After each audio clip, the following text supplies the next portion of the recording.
Totally. So we'll see. Yeah, I don't think it has to be fancy, and I don't want to put us in any position where it's like stressing us out. You That's a know? good point. Well, at least it's two of us, so it's like we Yeah. can collectively like Mhm. put stuff on there. Yeah, for sure. I'm considering doing one for myself and doing Yeah. like tricks and tips on efficiency, but I don't know for sure. We'll see. Well, yeah, Okay. because it's hard to set aside time to like focus on something if you're not, there's no incentive for it. Yeah. Like, I want to do this, like, if I want to do a blog post about the mug rack or something, like how to build that, like, I have no incentive to do that except when I want to do it. And I hate Yeah. writing blogs, so it's like, when the hell am I going to do this? Yeah. For sure. Yep. Okay, so we're going to do this question. Do you want to be surprised on the question? I mean, I've like looked through it a little bit. Okay. So I'm going to read the question. Do you want to do a review? A review? Are we doing a what would you do if? Oh yeah, we haven't done that in a while. Yeah. We could do that. We don't have to do a review. We've got that list. The top of the list is actually good for you to send out those last things. There's 5 people. Okay, plus the order, and then I got an order on my website too. I gotta get on that. Sweet. Okay. I have to do it before I move because I know where everything is. All right. All right. So I can read a review, and then do you want to pick a what would you? I want you to read the really long thing. So what do you want to do? Obviously. How do you want to mix up the stuff? I'll just read the long thing. You do all of it. Okay, I'll do the review and the what would you do if? Okay. I have something funny to tell you about today. Okay. It's just like a stupid funny story. When do you want to start? I need to pull up my garage band, don't I? Or I need to move it to the right window. Way to go, man. There it is. Okay. Look, I got a new water bottle. Nice. It's pink. I have a question. When you have water bottles like that, do you ever wash them? No. I don't either. There's water in it. Like, I'll wash it if I put something else in there. Yeah. I might wash How do you wash it though? Do you wash it by hand with one of those like spongy things that you would like throw dish soap in there and like stick the like a sponge on a stick kind of thing for like I wine don't have one glasses? of those. We have one, but I'm like, I don't know how good that's actually cleaning. What I would probably do is put soap in it and a little bit of water and like shake it like crazy. Yeah. That's You probably just what got to make sure you rinse it really, really I well. mean, So I will suds are put them in the dishwasher. They say they're not dishwasher safe, but they're fine on the top rack. yeah. I've I'll done it put a them in couple the of times, but dishwasher. I feel like it's like, oh, by the time I dishwash it and get it back out, I'm gonna want to have used it like twice already. Yeah, I finally got a small one because I haven't had like a small one ever, and this is only like 20 ounces. And at work, it's really hard to like pick up a huge fucking water bottle with clay hands. And then I wanted not a straw, so I didn't have to get clay on it, so it's got a little sippy cup. Nice. And it turns, and it's like, you know, Oh, sweet. when Okay. it turns, and then when it turns back, it's fine. So So you still have to turn it, or you're gonna leave it open. I'll leave it open, but like it's nice because I can throw it in my bag and turn it, you know. Rachel's got this one that's a bottle. It's like all right, but it's like 16 ounces. I'm like, this is not big enough. Yeah, I mean, like I kind of wanted it small because it feels like you're progressing. Yeah. Well, 20 ounces is good. 16 Yeah. ounces is not enough. And also, like, I want to be able to use the ice machine and like effectively, you know. So I've been like filling with Yeah, ice. it's gotta have a wide mouth for the ice to fit in there. And stuff. Yeah, exactly. Okay. All right. Do you want to start at 30 seconds after? Sure. Do do do do do do. Oh, what's the Jeopardy song? Do do do. Did you start it on time? Yeah. All right. Yeah, I did. I don't have to worry about you. I feel like you always start on time. I'm the one that's slacking. That's true. I do because I'm perfect. Perfectly imperfect, Becca. Perfectly imperfect.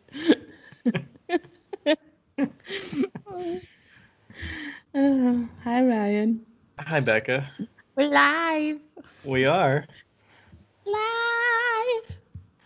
Alive. We need to cut. I was thinking about cutting snippets of that when we do our best of. It'll just be the little segments when we're saying we're live. It'll start and it'll just be like 7 times that we said that. Again. That'd be fun. How are you today? How was today? I'm doing all right. Got into studio, did a little bit of throwing. I'm back into throwing more regularly now. And yeah, my kiln fired today, glaze kiln. Oh, good. Hopefully get that out before the weekend is up because I got a show on Saturday and Sunday in Louisville. Woo! So I'll be headed there actually tomorrow night. So hopefully I can unload it before I head out. So I actually had a what's that? Is Rachel going with you to this one? Yeah. Does We're she driving drive separately. Yeah, because there's like no space. Yeah, so there's well, she went with me this weekend. She's went to the last 2 or 3 shows, but it's like fucking packed in there. Like she can't move. Oh yeah. And this one's a 2-day show, so I'm like, you definitely got to drive separate because I got to give you a couple extra bins. Like I can't be running out of stuff. Right. Just in case, like I don't know. Yeah. Better That's to be overconfident with what you're gonna sell than underestimate, and then you're like, shit, I should have brought like 15 more spoon rests or something. Right. You know? Damn it.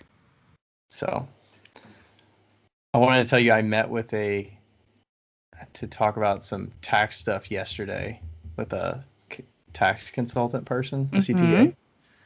It's kind of fun. It's basically like asking them, hey, I owed a bunch of money in taxes. How do I help that? And stuff like that. But do you feel like it was eventful? Like, did you learn something? Yeah, I did. I learned that I'm very detailed with my bookkeeping, but also like there are things that I could improve on to get like your granular. Like your expenses? Yeah, like the way that I'm expensing like Etsy stuff and some of that kind of items, and making sure that I'm like documenting that appropriately, because some of it was like what do you consider shipping? There's different categories on the itemized thing on your Schedule C or whatever. Yeah. And it says like expenses, and I just categorize shipping as office expenses because I'm like, that kind of falls under office expenses. And she was like, no, it's better to like label this in the other category and just line item it as shipping. Because it looks weird when it just says office expenses $7,000. They're like, whoa, you need to break that out. Why? I'm like, oh, I thought it was better to like put it in the categories that they set. No, I mean, like, it's good to put it in the categories, but it is like if you do have a really large one, it's better to put it in other, because they look at that and they're like, oh, that makes sense. Yeah. So I'm going to improve stuff like that. And I updated how I log all of my information. So I like broke out all the different Etsy fees, and so I can categorize them, as well as like shipping is in its own bucket, and like show fees are in their own thing, and application fees. And so I can categorize it better when I get to the year. Cool. So yeah, it was pretty involved. Don't over categorize it though. No, I actually removed some stuff because I kind of had duplications in my 2 like expenses and fees. Like some of it was duplicated categories, and I don't really need those because some of them only fall under expenses and some of them only fall under like fees and stuff. So yeah, hopefully it's too much, but yeah, I think when I was doing it also, it was important to separate cost of goods sold to cost of goods, like general expenses not being used. You know, like, oh, I bought something on Amazon that I use in the studio versus I bought clay and I need to expense that. And so those are cost of goods sold. Yeah. COGS.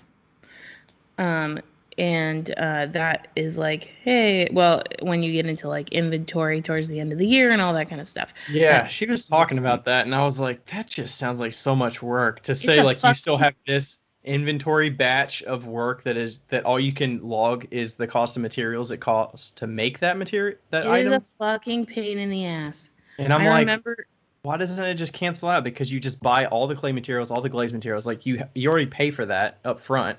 Why would you report that when you sell it rather than just putting that as an expense? Oh God, it's such a pain up in the front. ass. So you've done it that way with Yeah, the I mean, on-hand kind of inventory? like Like, how the hell do you do that? no. Okay, so what I always do every year is I try to get down to as zero as possible. Like I try and sell as much shit during Christmas time, so I don't have anything on my shelves to sell. That's my goal. And so it's like it kind of like evens out, and I've never really had to do it. But Because she was making it sound like you wouldn't actually line item that expense until you sold the thing, and I was like, but I'm paying yeah, for clay in like that's how it's May. supposed to work. That's how it's supposed to work, and it's absolutely ridiculous and super hard to do in ceramics because you have glazes, you have glazed material, you have clays, you like all these different things. I remember I was in a workshop once and I think it was actually Sean from Forest Ceramic Co, and he was like, how the fuck are we supposed to do that? He's like, this is and I'm like, yeah. You Like should what be the like, can fuck? you come to my studio for like a day and like look at what I got and tell me how you would realistically do that without just quitting my job and dedicating myself to doing this? Yeah, right. Like, what the fuck? And I think that it generally came down to the sense of like, just don't. Just don't. Just don't do it. Oh my So gosh. Yeah, that that was I was generally the I consensus. basically I was just like, that just sounds like a lot of work to me. I don't I don't really want to do that. Like, I'll take the penalty things. Yeah, it's a lot. It's just a lot. Yeah, Too much. too much. But, Yeah. so that was my day and yesterday. What about you? Um, I just got back from vacation, holiday. I like saying holiday. You know, I've been watching. Um, Holiday, like when you're in other countries and they're like, I'm going on holiday. yeah, I like saying that. I'm going on holiday. I, so I just got back from vacation. I went to Washington and California, and whilst in California, um, my friend Jen, who's gonna listen to this because she listens to every one of our things. I think she's the only non-Potter other than your mother that listens to our podcast. Um, anyway, my friend Jen was watching Formula One, and so then they were explaining everything to me. Like they're really good at explaining and teaching. Becca's So now a like, hardcore fan. so like they're explaining everything and blah blah blah, and I'm like, oh, this is so fascinating. And I've like watched them before, but I've never really, gotten into it. And then I started watching Formula One, Drive to Survive on Netflix, and That's what got me hooked. I'm almost done with season 3. And I've decided that Formula One race car drivers are like a sorority of women, but men. And There's only 20 of them. yeah, I guess, but they're like super catty and they're like super into like okay, sororities. Okay. This is comma. Okay, they're like a sorority, but then comma, this is separate. They're so into themselves and they're like I'm the best. I'm the best driver there. I'm the best. And I'm like You're like, there's 20 of you. Somebody has to be at the bottom. You're not all the yeah. best. Yeah, and also it's like you're the best of what you're doing, and then also, um, oh no, I'm gonna sneeze. Okay, I, oh I think a no, lot of that I they think do it for entertainment though. They're the storylines and the drama and the back, like you don't get any of that if you just watch the racing, right? so true, so true. But like also the media is so fucking brutal. They're like, so you lost that race. What went wrong? Do you think your last race was terrible because of this too? I love And like, their media conferences when they're talking to them because I'm like, they're not beating around the bush here. They're just fucking no, going they're at them. so fucking brutal. They're just so brutal. And so anyway, I'm into that now, and now I'm like trying to figure out shit and Yeah. that stuff. Okay, I have a funny story about today though. I went to the grocery store, and I've decided to get into yogurt, to eating yogurt. I haven't eaten yogurt for probably 7 years because in the past it's given me heartburn like every single time that I've eaten it. Like ever since I ate was yogurt today. younger. And so, but I love yogurt. And then I had yogurt at Val's house, and so it was like fine-ish. So anyway, I bought plain Greek yogurt, and I was like, oh, I'll just mix it with the fruit that I have in my freezer, and like honey instead of buying the already fruited yogurt. Right. Because it might have less sugar in it, and so on and so forth. And so I got 2 things of Greek yogurt, and one of them was open and contaminated, so I had to dump that out, and I was so upset. Gross. So now I know I have to look at my Greek yogurt like I look at my eggs, and take the lid off, make sure the aluminum is sealed. Yes, and then I put all the stuff in the blender, and I put it in the blender, and it came out, and it's like so thin, it's like soup. And I was like, why? Wouldn't it say thick though? Why would it get soupy? I think it got soupy because the berries are frozen. Oh, so there's a lot of moisture in them already. There might be a lot of moisture in them, and so it got soupy. So I put it in the freezer, and then I like put like a shit ton of granola in it. So now you'll have frozen yogurt. Yeah, and so it was good though. It was like eating cold soup. So that's that.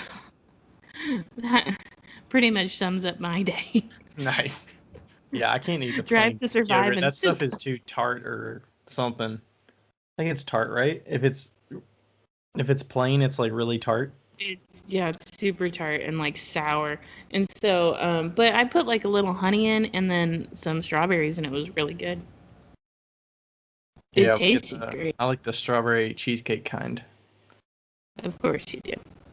It's like, I can't remember the brand, but it's probably like Dannon strawberry cheesecake or probably good. The cheese. No, Rachel buys it, so it's like name brand. Okay, whatever. It is. Whatever, Ryan. It is. I don't get it, but I eat it. It's good. There you go. Okay, what are we going to talk about? Oh, wait, no, what are we doing? We're going to do a review. So I'm going to read a review from Bee's Tone, 5-star, Death a Fave. After 5 months, I find myself looking forward to each show. Episode 37 about kiln venting was hilarious. Listening to Becca boss Ryan around about getting a new kiln. I agree with her, by the way. I adore how they just say it like it is. Their friendship chemistry is so fun and engaging. Becca's episode about depression was fantastic. Just matter of fact and honest. It's pretty special in the world of podcasting, not just the Wheel Talk world. So glad they're contributing something unique and valuable to the small group of pottery podcasts. Hooray! I thought we already read that one, but I don't know if we did or not, but it caught my eye because I actually listened to the kiln venting episode last night when I was re-listening to stuff for the best of. What is it? Was it as funny as I remember it being? It was fucking hilarious. I mean, I took notes of so we talked about this, but we're going to do a best of episode, hopefully for our 100th, or it'll be probably a couple episodes. But I took like 10 snippets from that episode of like that we could snip. Like, it's going to be good. I think like at one point I was like, should I yell at you? You did. I just labeled that note as kiln bickering. It was kiln 5 minutes bickering. Long. I think you're basically like you're basically kind of like you're stubborn. Like, why are you fighting it? And I just kept explaining myself away of like. But I like adjust and figure it out. But you're like, whatever, just whatever. Okay, and then we're gonna do one more thing. Yes, we're gonna do a what would you do if? What? We need a little tune for what would you do if? What would you do if? Like da da da da da da da da da da da da. What would you do if? All right. Let's see. Okay, this one should be pretty applicable for people to relate to. What would you do if your bisque pot falls into your bucket of glaze? So let's say Fish you're like that shit out. dipping it with tongs and you drop it in there. What do you do and how do you like fix it, I guess? Okay, well, it depends. It depends on how far it goes down, how thick your glaze is. But I I'm reach assuming my hand in. you got like tongs and they fall off the tongs and they just fall in the bucket. Which happens all the time. Or it does to me. Well, first, obviously, expletive. Fuck. And then you reach into the bucket with your hand, find the pot, pull it out. Yep. If it's a stable glaze, maybe keep it. If it's not, I just toss it in the water bucket and wash it off. Do you keep a water bucket on the side that you only rinse glaze off with and you clean your tools with? So you would let all that excess glaze like sit in the bottom of that bucket? Yeah, and then I reuse that. Yeah, I reuse that glaze into a slop glaze. Does it benefit at all to let the pot dry completely versus just putting it right in the water bucket? I would assume it probably comes off easier if it's already wet, right? You know what? It does come off a little bit easier when it's wet. And if I know I'm gonna glaze it back in that color again, I don't like try to get all of it off. Like I'll get most of it off, but especially if it's a mug around the handle, I don't really worry about it. But yeah, I let it dry for like a week. Yeah, I would definitely. I've tried to wipe stuff off and glaze it within like the next day or that later that day.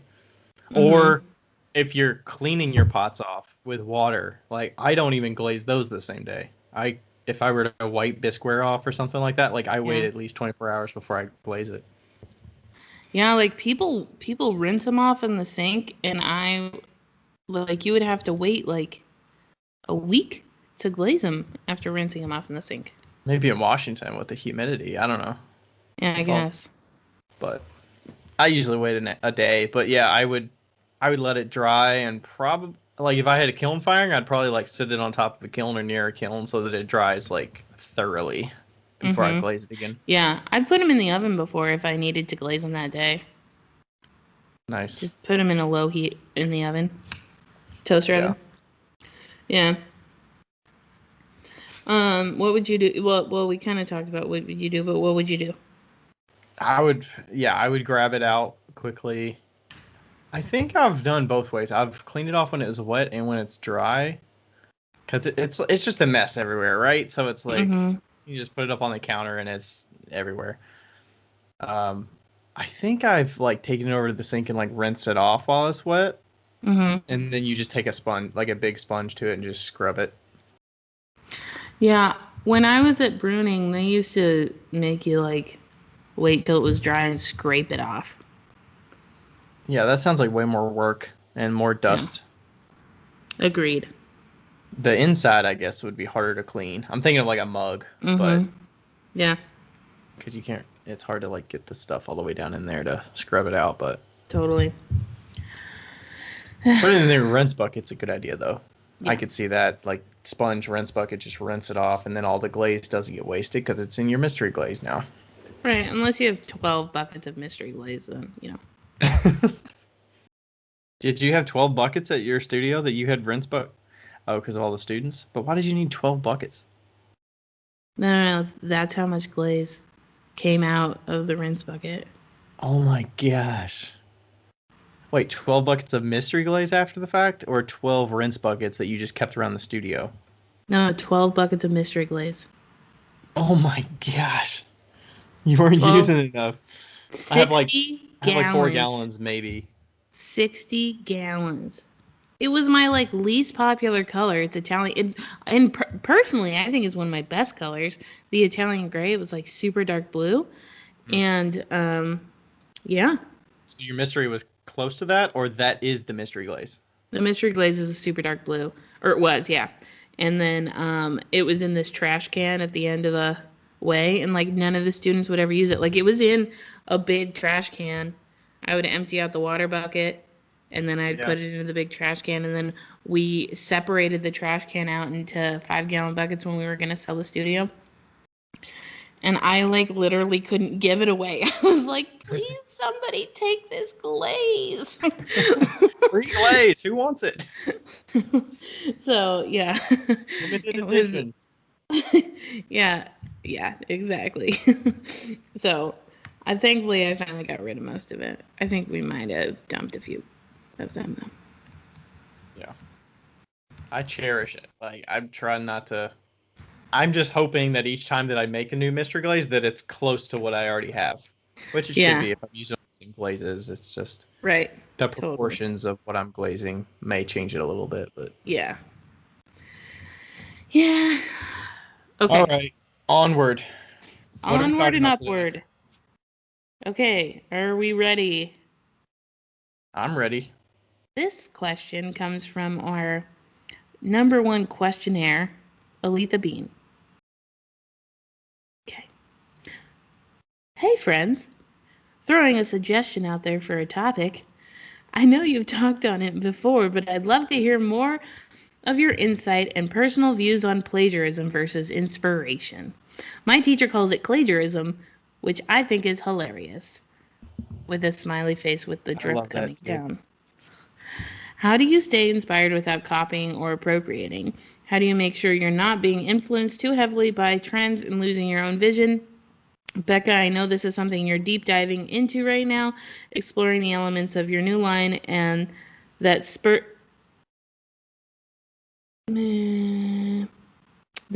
passion. So I'm especially interested in your mindset during the shift in your vision. Love them, by the way. Also, how would you feel or deal with it when someone rips off your work? Does it anger you? Does it flatter you? What steps do you take if you came across something that was obviously copied? Has this happened before? If so, what was the product and how did you find it? Has anyone ever accused either of you of overstepping with their ideas? That's a lot. That's a lot to unpack. That's a mouthful. I feel like I'm going to separate this out into Yeah. little things. First off, Aletha, thanks for the questions all the time. All the time. Appreciate all of them. We love them. She's a good audience member. Good contributor. Yes. MVQ, most valuable questionnaire. Nice. Nice. All right, so Okay. where do we start? Let's start with um let's start with our personal views on plagiarism versus inspiration. Like as a whole.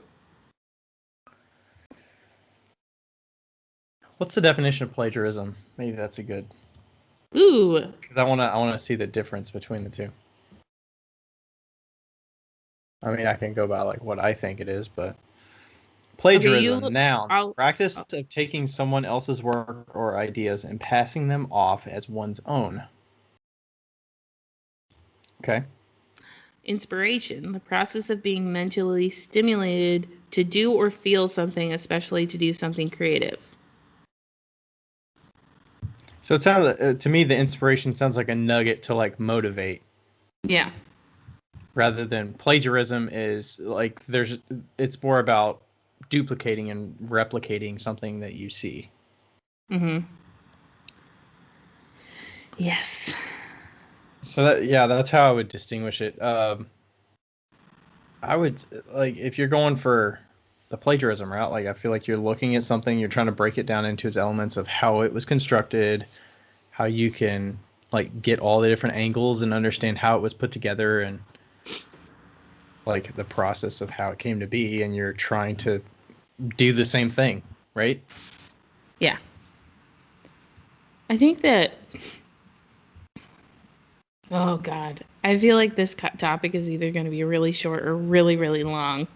Um, I think it's interesting because we've been talking as a whole. I think in the ceramics community about like inspiration versus plagiarism for such a long time. You know, What's such a long time? Like decades? Longer? I'd say decades, I think. Since people are, making stuff from historical, I mean, you were talking about reading books about like appropriating stuff and Oh yeah, I mean like that plagiarism appropriation has been happening for years, like since the dawn of time, as far as ceramics is concerned. But as far as like, I think modern ceramics, like Instagram has really spurred that like Instagram, Tumblr when it was a thing, has really like spurred that the discussion even more. Like, there's so many people with the exact same style on Instagram. And is somebody copying, or is it their own idea, or is it just a general style? Yeah. Yeah, or a trend, or or a trend, or I mean, we've said historically, like there's nothing that's, I don't know if it's form, but like we're doing the same thing that somebody has done before. Oh yeah. There's only so many mugs that you can make and shapes of a mug that you can make, and right. phrases you can use, and yeah, and it was funny. You remember when we were doing that? We were in St. George, Utah, and we were doing like the podcast, and I was like, Ryan, you stole my style. And Ryan Reich was like, "What are you talking about?" And I was totally kidding, because like everybody does throw rings, like that's not like right. something that is copywritten per se. But yeah, I think that there has to be some like give and take of what is, what is just a natural thing that happens in ceramics versus like something I feel like so much of that is just a common space. Like that's the collective space. Yeah. That is like shared. Like swirl lines and pots of yes. Swirly pots. Like that's okay. How do you make like, it your own? Your glazes differentiate it, how you finish the bottoms, like how your handle looks on it, like those things can differ. But the general like overarching like, hey, it's a swirly pot. Totally. Like I would say, I'm going to say this. I can't believe I'm going to say this, but I'm going to say this. So I would say that John the Potter's current swirly mug, the one that wides out a little bit, that if you looked at my pieces 4 years ago, I would, and saw, like, if you took the glazes off, you would not be able to tell the difference between John the Potter swirly mug and my swirly mug. The only difference is the glazes. The handle might be a smidge different, but that's just because that's like the progression of the swirls, like he likes that style where it goes out, and I do too. And then mine kind of changed after time, but like our and style. Also is like it's fun to make them too. Oh my and god, it's like, so fun. You get a response from customers because customers love them. They like to hold them. Like it's just a sweet spot of like fun to make. They're each unique as well because the swirls aren't exactly the same on every single one. I mean, they could look pretty close, but I just think it's a good sweet spot of like, if you like to make it, I mean, there's a demand out there for it because people love to buy it. So it's not that you're copying somebody because you're doing it. It's just and I mean, like, would I ever get mad at John for having that style? Like, absolutely not. Like that's something that I'm positive he's never seen my stuff from years ago. So, like it's just like, that's just the way it is. And that's like the way that these things work, this evolution. Like your mind sees something and it may come to you the next week, but it may come to you 4 years from now. This like type of swirl or this type of style that is within a pot. And that's not to say that your pieces are the only ones that he saw in the past that influenced him to do it or something. It's like he could have just done it on something one day from a variety of influences. Yeah. And I mean, like, he probably never saw my pieces. Like, It just happened to be that we made the exact same style, and that's okay. Um, yeah. I think that what I do think is that with like the introduction of like ribs and stuff like that have certain angles and stuff, it does create a lot more not creativity, but like you have to ingenuity, you know? You have to like figure out how to make it your own within using the same like style as somebody else, which is kind of cool.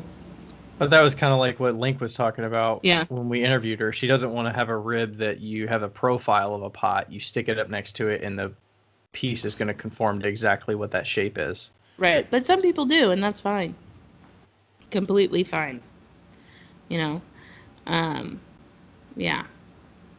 I think that, but I think where we get into like the trick, like the muddy water is when, okay, well, there's two things, like students specifically who are copying artists to literally learn techniques. That I think is an extremely useful tool to learn techniques. The caveat is when if you sell those pieces, that's the issue, I think. Yeah. I think the So, selling it is that it's that line of, hey, like you got that from somewhere and you were directly trying to replicate that technique. yeah. With the same, I mean, would you say the same if it's like it happens to be an Elan transfer, but it's a different transfer, but it's still like a transfer on a mug, but it's different from the exact one. I don't know, I mean, does the mug shape have to match what somebody else does, and the handle has to match for it to be like, okay, you're selling something with a transfer that matches other people's? I don't know. Or is the transfer just a layer? And there's still, I mean, I think there's still form that goes into it. There's still, do you put handles on it? Do you have attachments? Are there other parts to it? Right. The glaze obviously has a factor. So, Well, I think that when you buy a transfer like that, you're buying it with the understanding that other people have that transfer. And not only that, when Leanne sells those transfers, she's selling them with the understanding, knowing that people are going to be using them, you know? right. So I feel like that's like this weird understanding that you have to have when you buy those things, you know? It's like you're not going to have a completely individual piece when using them. Now, you can use them creatively and make it your own, but other people will have that transfer. And you have to be, and that has to be understood and be okay with everybody around the board. Yeah. Same with like, there's templates for GR forms. Like, there's a number of them that they make. How do you make those unique to you? Do you put a certain texture on the slab that you're going to put on it? Do you use like a specific MKM rolling tool that's going to give you a specific texture that you drape over it? Or is there a unique way that you texture it that makes it your own? Because the shape is going to be the same as whoever else bought that, you know, that GR form. Yeah. Totally. What do you think? About what specifically? Like what the line is? I think the selling point is a good delineator of like, hey, you need to actually think about where that came from. And you know, I've had students that have like done my techniques, but I also taught them that technique in a class. So it's like, if they do it later in that class and I see it going onto a shelf to go into a kiln, it's like, yeah, I taught them that technique, but also, like, I didn't own the technique. I didn't invent sgraffito. Like, you paint stuff on and you carve it. Like, hey, I'm sure there's somebody else out there that carves like the way I carve that has historically done it that way. I don't know. Right. I'm not the first person to do that. I mean, sgraffito's been around a lot longer than I've been making, so. But yeah, I think the selling line is a big part that you need to be considering. Yeah. What are the like thing? I feel like the more individualized and the more design heavy like your pieces are, the more you're getting into that realm of like, is it being plagiarized or is it not? Because like we said historically, like I make basic bitch pots. Like I'm probably plagiarizing somebody that's historically made it, and somebody's probably plagiarizing me. But also, it's like it's common. Like I'm in the common space with that kind of stuff. Yeah, Like I'm same making with me. commoner pots that anybody Yeah. can make. Same with me up until recently. Like, obviously, I have like a new style. I've never seen anybody do exactly what I do with my pots. Not that they couldn't. Would you Like, feel weird if somebody saw somebody else making what you were making, and they were like, "Hey, Becca, this person has been making this for like 3 years." oh, for 3 years, like if I was doing it, then, If they saw it now and they were like, "Hey, Becca, you said you didn't see anybody. I've seen this person over here that's making it." oh yeah, you should let me Would you feel know. like you have to steer your stuff away? I'd probably talk to them. I'd probably like reach out to them, and you know, I think that my technique is pretty specific, so I don't know if anybody has what I'm doing, down to the core, essentially. But yeah, like on the other end, if somebody was doing something that was similar, I've always I've always kind of like had the opinion of like if somebody's copying you, make yours better. like Yeah. like I Is don't it a way know. to push you forward, or is it just the small refinement? Is it a way to push you to like, okay, move on from that? No, I think it's more of like a small refinement. Yeah. But I mean, like, it all depends, right? Like, if it was somebody that had no customer base at all and they were doing it versus somebody that had a humongous customer base and they were ripping me off, like, and we're talking about other artists. We're not talking about other companies. Like, if like Abercrombie and no, not if Anthropology ripped me off, I'd be fucking pissed. Which is what you see. I They feel do like I that. see that once a year or They something. You do see that all the some big time. some big conspiracy, or not conspiracy, but you see some big story about it and it spreads through all the other ceramic artists and they're Yeah. like, this thing got copied from me and this company's doing this. Yeah. I feel like Anthropology's been the biggest culprit in that. I might be wrong, but I thought that was the case. Um, but yeah, I'd be pissed for that. But if somebody else was doing it, I don't know if I would be pissed because I have a pretty high. Um, What does it benefit you to be mad about it? I don't think it does. I don't think being mad about it does anything for anybody. It Now, just puts you in a negative mood. I mean, putting the yeah, person on blast, like, does that? I don't know. Does it help with the dynamic of like, do you already have a customer base? Do they not? I feel right, like in that aspect, you can feel like you're just shitting on somebody. yeah. Okay, so I will say this: I had a friend, an acquaintance that well, technically, I had two acquaintances that got into it a little bit because they were in the same proximity location wise and they were doing art in a way that was community based essentially, so like teaching classes and stuff, and one of them was copying another person, and it got into like a legal battle because it was these So they were in people's the same space, and one of them was copying the other person the in the same same town, space. same town, Okay. and they were like direct copies, and it got pretty gnarly, and like so I think you do have to be careful, but also like it got to a point where like the first person was like, "Hey, yo, it's fine. Just could you stop doing it?" And then she didn't. She didn't stop. And so but it like this was these two people's livelihoods, both of them. And so it became kind of like Yeah. And then you intense. get to the whole like, who did it first, and do you have documentation of who did it first, and like, do you have a claim to it? Right. And is it It's kind of copywritten like it's kind blah of blah up to blah? somebody Like to yeah. like be the bigger person, like say, okay, I'm gonna stop doing this because I don't know that it's worth the aggravation, or Right. Totally. So yeah, it can get to that kind of point, and I would understand why somebody would get to a point where it'd have to be legal, especially if it was somebody's livelihood, you know. Um, yeah. I guess I'm thinking of the more I don't know. Maybe I'm thinking of the more distant part of Yeah, it, yeah, where we're in the Instagram land and there's so many things shared that somebody could copy exactly what you're totally. doing if you share enough of the process of how it's done.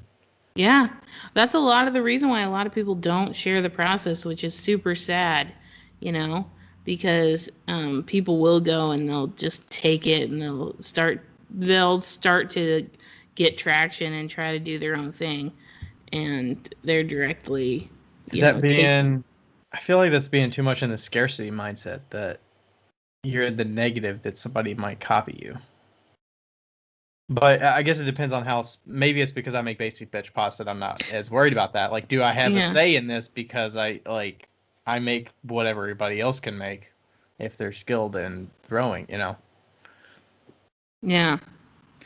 I mean, like, there's, if somebody has very specific processes that are yeah, unique enough. and very specific levels of expertise as well.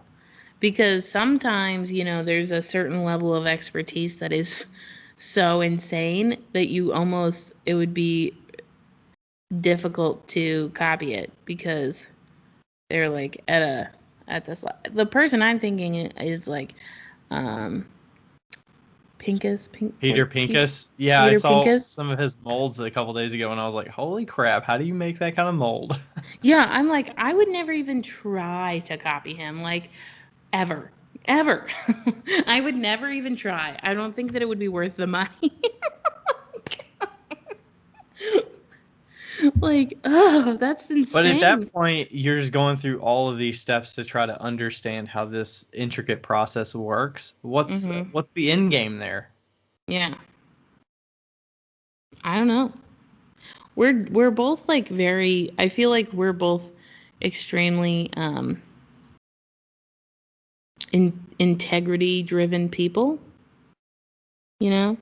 So I don't feel like we would do that intentionally to have like to be like, I want to make a bunch of money off of this person's style, you know? Like, Hmm. I don't feel like we would do that intentionally, me or you. Um, so I'm not sure that we could say what the intention is because we're not that type of people, you know? Yeah, I'm not sure. I'm not sure how you almost have to like, but you can't like ask somebody like, hey, you have a style. You were accused of a style copying this person. Like, how did you get to that point? What was your thought process going through that? Because then they're in defensive mode and they're like, Yeah. and can they be honest about it? Of like, actually, I didn't even know about this person, or actually, I saw it and I really wanted to know how that worked, so I I went did this it route. and then it caught off and then people liked it And and then then I my was like, "Oh, customers I guess wanted I'll it, just." so I felt compelled to be like between, do I like stop doing this entire thing, or Yeah. I think that kind of moving into I feel like the next kind of section of it. Do you have Um, any trouble with the? She asked about how do you stay inspired without copying or appropriating. I feel like I'm inspired or driven because I'm like, I need to make more quantity of stuff that I actually like making. Like, I don't feel like I'm in desperation for inspiration and stuff like that. I you're don't get to also like a writer's block. So, so that's what inspires me to keep going. you're also like a superhuman being, okay? Like, I feel like when she asks these questions, you're like, well, I get inspired because of this and like Ryan, you're an extraordinary human being that gets inspired by the weirdest shit. I get And that's inspired what because my shelf is getting emptier. empty. Like that's what makes you so wonderful is that you're so pragmatic. You're like, I get inspired if I'm not making enough money. You're making enough work. You make it sound like I'm a greedy bastard. You're not though. It's just that's the best thing about you is just that you're like so not greedy at all, but you're so driven by numbers. I love that. Okay. Um, okay, well, you get inspired by your shelves emptying. And also I feel like you get inspired by like the process is a lot for you too. The process, like actually documenting and just Like kind of, being in the studio and like yeah. you love going down to the studio, so you don't need to be particularly inspired. You Yeah, know? I think the highs of a good sale also are good, like kick in the That's butt too. true. Like some people are like, I'm at the end of a show and I'm done for the day. I'm taking the day off tomorrow. I'm like, all right, I'm done for the day. Let's get some dinner. Let's get a tiki drink. What can I do in the studio for 2 hours tonight? Right. Because I'm like Totally. motivated to check off the next thing on the list that I'm like, okay, I made a list of 2 or 3 things I need to do now that I can capitalize on at the next show because it did well at this show. Right. That's where I kind of get. You're inspired by sales. Like, and I think that that's a lot of people are. Like, I totally am. Like, when I have a great show, I'm like, yes, like, let's do this shit, you know? Or when I have like a really good sale online or something like that. I think that's completely understandable. But in terms of like seeing other people's things and being inspired but not copying, I think that it's just really inspiring to see. Like, I love scrolling through Instagram and like seeing the responses that people get on their posts and like the pieces. Like, I love color and I really love seeing pieces that are completely different than mine. And I feel like that's super inspirational to me because especially pieces that I feel like I could never do, you know? I'm Are you like, thinking wow. like wood fired pieces, like completely unique that you can't produce and reproduce? Yeah, something like that, but also like really organic and like really, just like have this like sometimes that people just have this like special thing, like this special touch that makes their pieces like continuously inspired by like the made in Australia stuff, the black and white stuff. I don't know what that is. Oh, I think That's the it's account? I think so. And it just looks and I like their whole page and um yeah, made of Australia. Made of Australia. Okay. Looking it up. Yeah, and I just like things that I would never do and also things that I would never buy. Like I don't know why, but I just like looking at other people's stuff. And I think that that's maybe been what's really good about my I guess journey in clay is that all the stuff that I love is not stuff that I make. And Yeah. and I know you're supposed to like love what you make, and I do love what I make, but and I'm kind of like dipping my toes into that now, but like the old stuff, like the flowy glazes and the wavy lines, like I don't know if I even have a pot from any other person that is flowy glazes and wavy lines other than you. Hmm. But also, are you yourself like a consumer and a big customer of pottery? I feel like you're not. A medium. You're very selective of what you I'm get. very picky. Yeah. I'm extremely picky. But like this is a good example. When I was just in California, I went to one of my favorite ceramic artists. She's in San Pedro. It's Adewale Arts, and her name's April. And it's Adewole, I think, Arts. And she makes these like beautifully just organic rainbowy colored items and they're just so amazing and I love them and I could probably make them but not as good as her. And like that's the kind of stuff that I just love to look at. Did you get one while you were there? Yeah, I got 3 plates, 4 plates, 3 little ones and one big one. I need Nice. small plates. Yeah. Nice. Her Instagram is that Adewale chick. Yeah. That Adewale chick. What's the next question you wanted to go to in this list here? Ooh, let's talk about the appropriation stuff.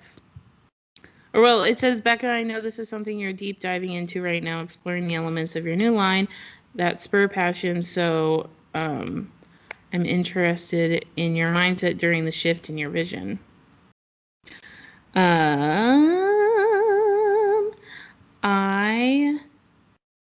It seems like you're adapting what you've painted historically on 2 dimensions into 3 dimensions. That is true. Is that kind of how you would characterize it? That's true. Okay, so if we start with that, like I'm really like my favorite artist is Kandinsky, Wassily Kandinsky. He was from the Bauhaus, very line, circle, color oriented, and I've always loved geometry and shapes. And so I kind of like mix those two together to create like this style that I've had ever since I was in college. And yes, I've traditionally done paintings like this, like I'm doing one on wood right now for Jen. And yes, that's very much inspired by like, modern Bauhaus art. But what I was doing this past year when I was exploring like art history was that I went to that workshop with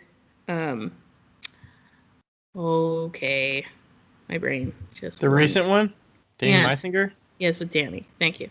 My brain just completely went off the rails. I was like, you must have went to a different one because how can you forget Danny Meisinger that you just I'm sorry. Okay. That's all right. It's been a yogurt kind of day.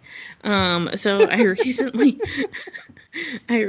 went to that workshop and we were talking about tea-bowls and wabi-sabi and like all these things. And he was saying that he didn't make a tea-bowl for the longest time because he didn't feel like he was worthy enough to make a tea-bowl. And then he was finally like, you know what? You should just make one. And then he started, and now he's kind of progressed. And from that, I was thinking about it, and I really wanted to get a better feel of like ceramics history, specifically within form and within tea bowls and within like the Asian history of ceramics that I possibly could. And when I started doing that, I noticed, well, while I was reading this one book specifically, it's called, sorry that I'm sniffling, I've been kind of sniffly. It's called, I don't know how to use this app. There we go. Ceramics and Modernity and Modernity. Modernity? Modernity?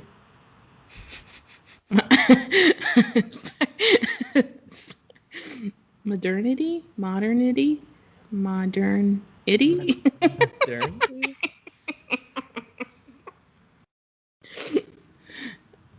Modernity? I'm trying to look it up. Modernity in Japan?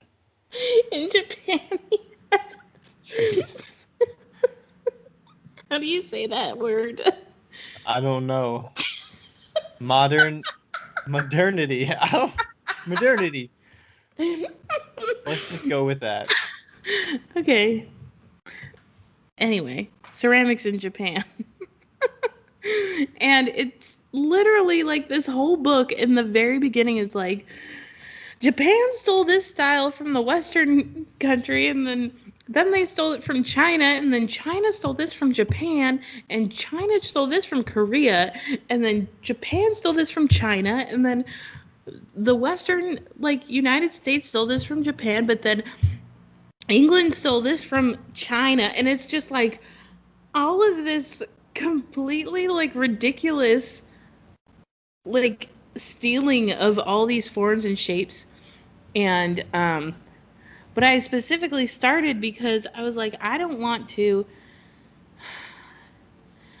start making a tea bowl or something that has some sort of historical representation and not know the history behind it. But specifically, I don't want to appropriate something that I know nothing about. And so it was really important to me to like research that history and then kind of like make my conclusion from there. And I feel like I've come out with a product that stems like that has a lot of influences from like a tea bowl but isn't a tea bowl and but It is reminds me more of like a stemless wine glass.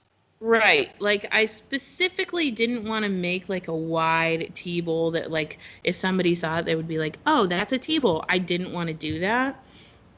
Same with the bowl, same with the plate. Like I wanted to make sure that it was something that like it's a shape that is used pretty commonly, I feel like, but like I took the foot off of the base because I didn't want it to have that high foot that's pretty traditional within the Japanese culture and within the like more like Asian culture specifically. Right. And I did a few things that I wanted to make sure I was cautious about just because I felt like I wasn't making basic bitch pots anymore. Yeah. Like I'm like stemming into this whole new world of like something that I'm going to be selling for $100. And I also didn't want to make a basic bitch like wine glass because then because after like it was right between after that workshop I was like I don't want to make something that looks like everything else that I've made that was $20. I need to make something that has a little bit more complexity into the shape. It's a little bit more challenging for me to throw and stuff like that. Right. And but also I don't want to like stem into this long history of like something that's super important, you know, in the ceramics community in the Asian ceramics community, and especially because I'm not Asian, you know, Right. and uh, and be disrespectful in that regard. And I hope that I've kind of like done that, but also after reading all of this stuff, I kind of came to this conclusion that it's such a complicated past. Like there's such a complicated past to ceramics, and there's like, but specifically, it's such a teaching past. Like when Like Leech, apprentices and stuff like yeah, that. like apprentices and stuff like that. When Leech went to Asia and then brought over, oh, I forget his name. The guy. Shit. What's his name? You said Oh. Simon Leach? Well, I know Simon Leach, or yeah, like when Leach brought over his friend from Japan and they like started up pottery, um, like a studio, they really stemmed off of each other and there was a lot of like cultural like meshing that happened within that time. And so it's just like I guess what I kind of found is at the end of the day, and like I was kind of thinking about it, and I was like, okay, what would the people back in the 1800s, 1850s think if you had this shape, um, and you like made something that was like identical to their shape? And from reading this book, I was like, they would care if it was done perfectly. Like they wouldn't But care if it was substandard, they wouldn't care. like they would what would matter to them is that it was done in the best way that it could be done. Because that Like that like they want it to be better and better, or they don't want it to be as perfect as you would make it because you are not them. no, they would want it to be better and better. That's what I interpreted from the book, is that like, it was more important, like if you're gonna create something that was copying somebody else, it better be done well. like like, you know, we don't really care if you take it, but we want you to make it good. Like it's a dishonor to make it poorly, in a sense. There's still stuff that like I would never Would you do. consider like a ramen bowl to fall into that, where like you need to kind of know a little bit about, like, I don't know nothing of ramen. I would just make a ramen bowl. I don't know about the proportions of it. I don't know about the function of it. I don't eat ramen. So like I don't. Well, something and like that, is that still commonplace, or is that something that could be I don't know. in I that mean, realm of a form that you should probably know some about? Kind of like, I think of it like a tea bowl. Like a ramen bowl seems kind of like a very specific function, kind of like a function. tea bowl to me. Yeah. Yeah. I mean, I don't know if I would make a ramen bowl and call it a ramen bowl. I would just call it a big bowl. You Like where know? you do the bowl with the cutouts for the chopsticks and stuff like that. Yeah. Also, I think that that's super, super dumb. I'm gonna say this, that putting holes in a bowl just seems unintelligent to me. You I put holes lose in my an yarn bowl, but they're more for you design. lose an inch of the Function. bowl, an inch from those You're saying holes. because you cut the little slot out? Oh, No, you're I saying think that liquid wise. I think that cutting a slot out in the top is fine, but like putting two holes like an inch down so that the chopsticks can sit in it just seems like a spilling hazard to me. They're not usually that low, I but feel like they you are. could. I feel like they're like half an inch, maybe. Yeah, but at the base of the hole is usually an inch down. Maybe. Yeah. Yeah, you're losing some function, and I feel like people that eat ramen, like, they fill that up, from what I've Yeah. seen. Or The pho, ramen maybe. broth is important. Yeah, I think that I probably wouldn't call it a ramen bowl.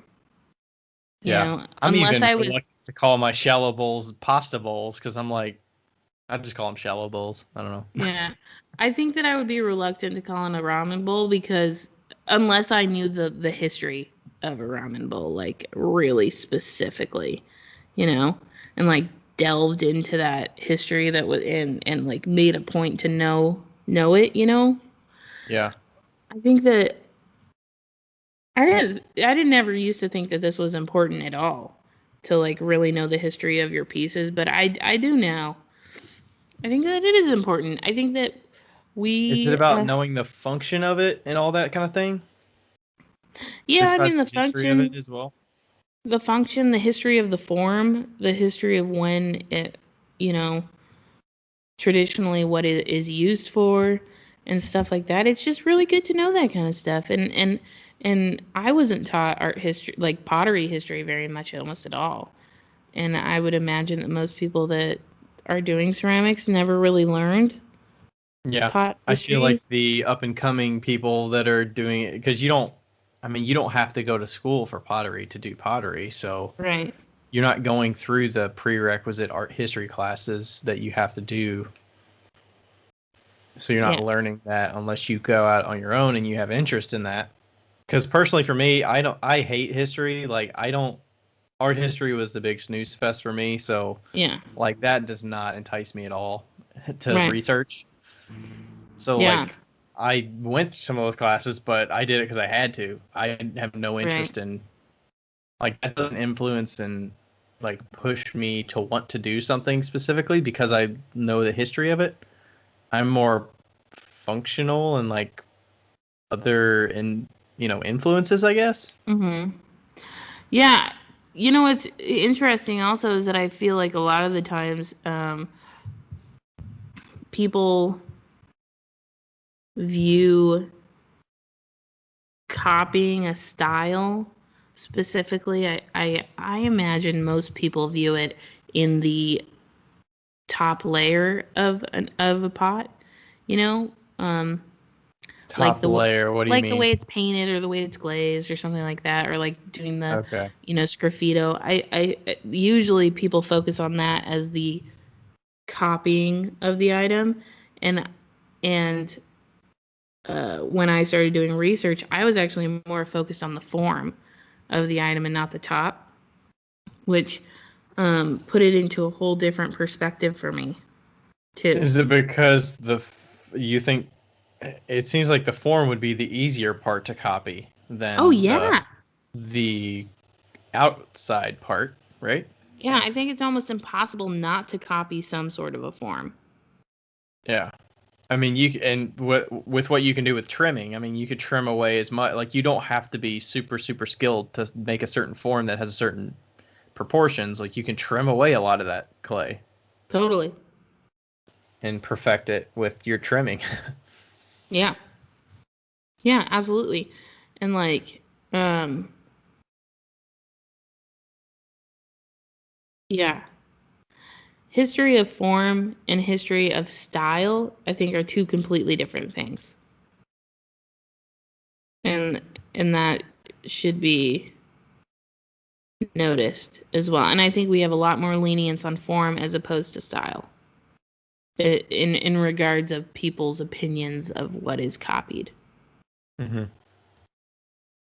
Yeah, the one form that I make that I guess could be considered like I'm an outsider making this is like a yarn bowl. Like, I don't knit. Right. I don't know much about this function. I do it because I got asked to do it from my mother-in-law like 6 years ago. I did it and I refined the shape and reached out to some places that are in that space and that medium, and they tell me their opinions about it, what their customers look for, and like I can adjust it a little bit, but I have the skill set to make it in clay. I don't know anything about the history of yarn bowls, the wooden Yeah. yarn bowls, but I make them as a little subset of what I do because it's like fun to play around with. But I Right. And don't I try to think, take it too seriously. But also, yeah, like, I'm open to feedback too. So I think there's nothing wrong with that. And plus, I mean, we also have to determine, are you doing it for art or are you doing it for business too? That has to come into consideration, I feel like, as well. yeah.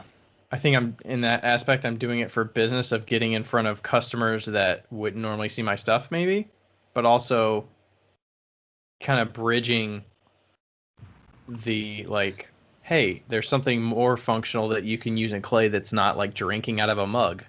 You Yeah. can get hours of enjoyment knitting, and you can get enjoyment out of this bowl, but also like it's a fun thing for me to figure out how to carve it, and it slows me down in my process to like have to do the cutouts and stuff that I'm not heavy production on those because I make Yeah, like 6 at a time, it's technically and that makes it challenging. fun for me. Yeah.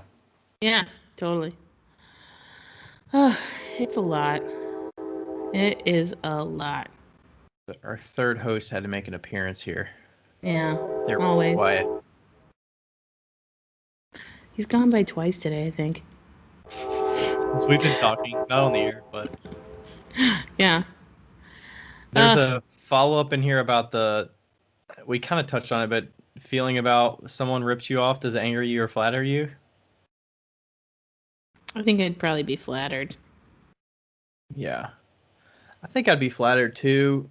The thing I go to is, I mean, you said it a little bit of, are they making like a couple pieces, or like I make in such high quantity and I've made the same things like over and over and over that like the amount of work they would have to do to get up to that level of production to like make an impact on my customer base, it would have to be massive to even have a effect on me. But also I make basic bitch pots, so but I don't know. I feel like there's so many customers out there that scarcity like is There's just an so many issue. people in this world. So many people. I mean, I get what you're talking about, like in your own vicinity, but also there's so many shows to do in that vicinity that I could potentially sell at. Depend on the location, obviously, but like I had a show this weekend. There were also 2 or 3 other shows this weekend. They could have been marketing to completely different like customers at the same show. Like, Ooh, here's a question. If you showed up at a show and somebody showed up with basically the exact same pots as you and they were 4 booths down, how would you feel? oh. I mean, I wouldn't feel negative or anything. I mean, these days I don't really get time to walk around and say hi to them, but if I noticed them, I would probably. I mean, I try to introduce myself to the other potters, so it's like, "Hi, I don't know you. I'm Ryan. Nice to meet you." I have the I mean, exact same pots as you, 4 booths down. I'm not gonna say that. No, I mean the whole thing is if you accuse somebody, then you're putting it. You're both kind of in a weird mode there because you're like accusing. Do you have evidence? Like, what's the point of doing that? Yeah. Because you just seem like an ass. If you can't prove it, if you can't, like, then you're digging into like archives of when did you first start this? I have documentation. Like, I just feel like you're being an ass. Mm-hmm. What's the point of? I mean, what's your? I would rather let the day play out. Like, if customers notice and they're like, "Hey, we just were over there. Like, they have similar stuff." I'd be like, "Cool." Like, see But who, I'm more see who, handsome. see who buys what. I don't know. I got a cool May the tropical shirt best on. What man do you win. think? I have blue glasses. I'm more like let the customers do what they want to do. If they want to buy Yeah. from them and it's more affordable for what they want to buy, if it's a $25 mug versus my $32 mug and they like that better, then buy it. I have nothing against it. I say let the customers do what they will and we'll see how it shakes out. I mean, what does it do? What are you gonna talk shit to the customer about the person that's 4 booths down from you? Absolutely not. No. 'Cause we're not douchebags. Yeah. Hmm. I don't know. What would you do in that scenario? Would you have any course of action or would you It just would become one huge giant joke to me. If a customer came up and was like, "Yo, the booth 4 booths down has the exact same pots," I'd be like, "Yeah, but I bet I can sell them better." Like, it would probably become this like huge joke. It's funny because in Leavenworth, all 3 of the photographers have basically the exact same photos. like There's they're like all landscape photos or something? hmm and they're all, everybody has a big Kolchak. Everybody has a big, that's a mountain, by the way. Everybody has like a big Mount Rainier photo, and everybody, like there's Right. very specific photos, and they all sell really well. Like it doesn't really matter. They're Yeah. like, it's all about the way you sell it, not what you got. Yeah. It feels like photographs would be harder because like that's everybody's mountain. It is Anybody can everybody's take a mountain. photograph at this time of day with this like Yeah, and like Marshall won't put pictures up on a website that are like really big because people will copy them. And he's like really upset when people like copy his work and stuff. So he has to like put a huge watermark on it and and stuff. But yeah, no. I mean yeah, I like they can all have see their own that. like style per se of taking pictures, but they all pretty much have the same stuff. There's only so many mountains that are worth taking photographs of in the Pacific Northwest. Yeah. But yeah, I mean I'm sure if you're a photographer listening to this, you're like, yes, like everybody takes the same pictures. Um, but yeah, I don't know. Like, I think that it hasn't happened to us. We've never had anybody totally steal our complete and utter like I feel like design. I feel like it's way more. You're way more. Maybe I'm just not as attached to the pieces, but I feel like you're way more attached if your process is way more intense and Mm, you're more like you hear some of that. I've spent 15 years coming up to this point of what I'm making. I'm not just going to tell you the answers. You have to go through yeah, that process to get there too. And some people would yeah, say it as like I'm not going to take that away from you, as in like that's your experience and your journey to go along, and like that's where a lot of the like passion and whatever goes into it. But hey, it's up to anybody to tell their secrets if they want to, and if they don't want totally. to, like, don't feel bad about it. I'll be honest though, when I started doing this whole new style, I'm gonna be honest. When people ask me questions, I am a lot less liberal in my answers. Like I still tell them, Is it but keeping it vague, or is it yeah, I keep it a just little bit not more telling vague. them exactly what products you're using, or I just keep it a little bit more vague when I answer, and I think it's just because, well, partly it's because I'm not finished, like totally with how I want them to be. But also another part of it is that like it's, as far as I know, there's very few people that are doing the things that I'm doing, and so it's like this, you know, I mean, you never know, maybe there's like a billion people doing what I'm doing. But it's like an experience that I kind of like want to have, at least for the first year. Be like, yeah, I'm the only one doing this. And then after that, I can be fine with it. With sharing it? Yeah, probably. Because then you're like off to the races? Probably. Or just because I can't hold it in for that long. It also feels a little bit iffy when you give out answers to things that you're not entirely like 100% like positive about, right? Mm. Because you feel like you're an authority to give answers about certain things, right? Yeah. And you're like, this is what I did. And this is what I did. Good Yeah. luck. Good luck to you.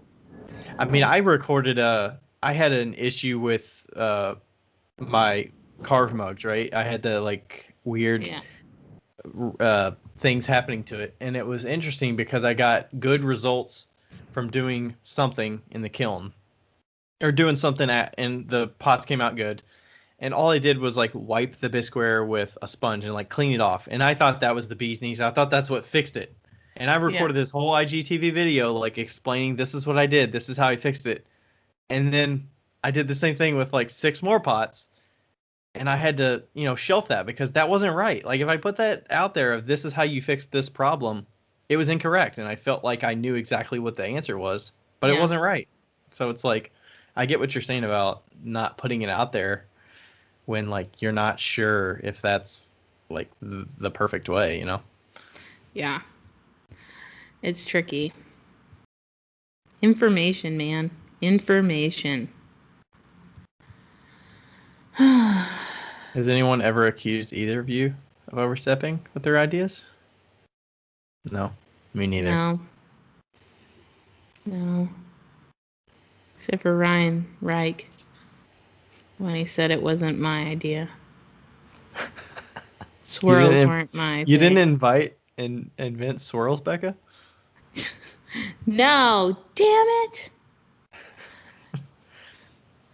No, do you think I at haven't. A point you just we're just so far down from like, let's say like ancient, like those books that you're reading about Japan, like 1800s, and I don't even know how old those books are about, but they're from like 1890s. This is modern Japan, so it's not like super late.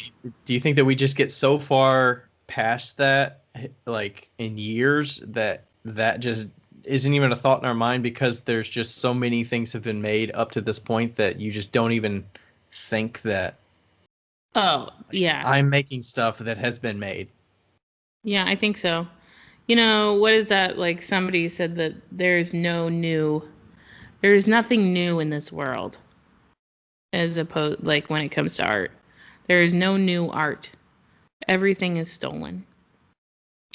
And what is also the other one says like, oh, it was like good artists. God, I feel like I was thinking that about that a little bit throughout this. Yeah, is it like good artists copy, great artists great steal? artists steal. Good artists copy, great artists steal. Yeah, I mean, like, there's just nothing original in this world anymore. And I think that the most important thing that we can do is have respect for the history of the pieces that we are trying to make. And that's the only thing you can do is just have respect for what you're trying to achieve, Yeah, I mean, and as far as like, appropriation goes, like, man, I thought that when I like start, and I'm still researching, I still like pick up the book and read it when I have a minute. And I was so surprised. Like I had no idea that when I went in, I was thinking, oh, and I was specifically interested in Asian history within ceramics, and how that related to like how like how if we're copying what they're doing, blah blah blah. And I was so surprised at this, like, just like they had no shame back then, no shame at all. They were like, nah. Are they talking about individuals in there, or are they just talking about a collective time Like, frame it was more of like artists? styles and stuff. Styles. Like when Japan came over to, I think it was Japan, when they came over to the United States for the World Fair in Chicago, they like stole Korea's like whole style and like brought it over, and everybody was like, wow. And then they like came back, and like it's just like amazing how and then it just like flip-flopped from one country to the next country, and how they moved. And like even Western European, like bone china was like fine china. The people that mastered fine china was actually England, and like they were the ones that did that, and they actually came to the and then I believe, I could very much be wrong, but I believe that they came over to Japan and they were kind of like teaching them the ways. And then Japan got like, after that, Japan and China got really, really, really focused on techniques and education, and so they created these colleges on like techniques. So like there was a time like back in the 1800s, Japan, China, Korea, I believe, were all manufacturing. So it wasn't art. Ceramics was not art. It was just, we're gonna make these pieces. People are gonna buy them. We're gonna like and Yeah. that's just how it is. We're gonna like pound out these pieces, and then like I want to say like in 1910, maybe like early 1900. Um, then they were like, oh, we could potentially be on the same level as painters in the regard of like how pottery is, and like we can get creative with this, and we can start painting on the pieces and making things on pieces. And so then it became like an actual art. Yeah. An And art they on something that happens to be functional, right, art or on it is something. And then historically functional. And right, and then they started looking into their histories and looking at like the art and kind of like copying their history in that regard, and like doing the pictures on the pots and stuff like that. And then Art Nouveau and stuff like that, like doing different styles. And then it's kind of like, and so that's where like the wabi sabi tea bowl and all that stuff kind of comes from, is more of like a historical or a artistic side. And then they got into like these insanely technical colleges, and they like did these colleges, and they had to learn everything. Like they were called ceramic engineers. Like they had to learn everything. ooh, imagine getting a And degree in ceramic engineering. yeah, and like they learned like all the different chemicals, all the different firing processes, like everything. And so it was like, I remember learning in art history how like the painting, there was like a painting academy essentially where you had to like be in, and it was only men that could be in it or whatever, I don't know, but like it was back in the days. And And where like you was had that? to, it was in Europe, where you had to like be in this academy in order to basically make any money painting. And then like you went to college and you like learned all the cool stuff and like the Hmm. very specific painting styles and stuff. And that's basically what Asia did with their schools for ceramics. And that's why like they weren't a leader per se in the ceramics industry until that point, when they started Well, I like mean, really a lot of taking it places seriously. probably had, like, those were the only places you could get the resources to actually make that product. It's Hmm. like nowadays we encourage the individual potter and the home studio and stuff like that. Like that probably wasn't as commonplace Yeah, back in the day. Like it just wasn't.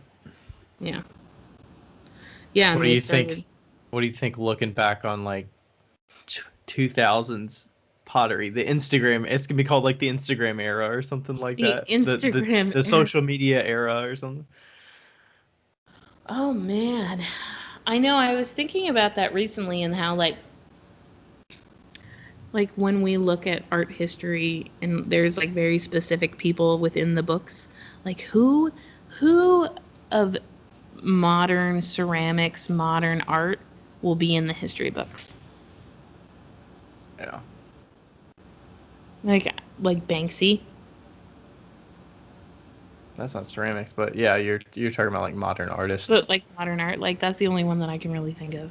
I'm sure there's more that I could think of like in a week, but um and what like Robert Ludo without wax. The Lugo. Lugo, Robert Lugo. Like he'll probably be and I'm sure Plenty there's more. plenty more that will. Yeah, it's like, are those even gonna be? Are those gonna be in books? Like, are there gonna be books in like 60 years that people are reading textbook? Like, Yeah, like will there be books? they're gonna put all the Instagram era stuff in like a book and showing screenshots of Instagram photos. No, it'll be like finer art stuff. I mean, it's not gonna be Instagram photos. Yeah. Like, how would they characterize this time that we're in right now? It's like everybody shared all their stuff on social media. On social media all at once. And it was overwhelming. Yeah. I feel like it's going to be a lot of like bright color stuff. Lots of eye-catching bright color. Catch your eye as you're scrolling. Tortoise. I think Tortoise will be in the history books. Even though maybe he doesn't deserve it. I think, well, in the last like many years, obviously, unfortunately and obviously, probably like Paul Soldner, who has done great things for ceramics, but terrible things for humankind. And he was like super misogynist and terrible human being. But from what I hear. Is that actually what is your wheel actually from that? I know he made a bunch of ceramic equipment historically, but Yeah, my wheel is, he made. Yeah. yeah. Somebody said once it was probably like one that he made in his garage. Because it's so different from everybody else's. But like, what's the tea bowl that I have that I bought that was way too expensive in Tom Coleman. Tom Coleman. He's gonna go down in history books for sure. He's done more for ceramics than almost any potter. Yeah. It'll be interesting to see what outside of ceramics world versus inside the ceramics world. It's Because interesting. we're Like, so embedded and we know so many ceramic artists, whether it's through social media or just peers, yeah, that you kind of get numb to just the number of things you see. yeah, That it's like, what is impactful for the wider audience? That if you were to say, this would categorize ceramics of this time period. okay. So if we were gonna say somebody who like has hit the world by storm that doesn't know pottery, who would it be?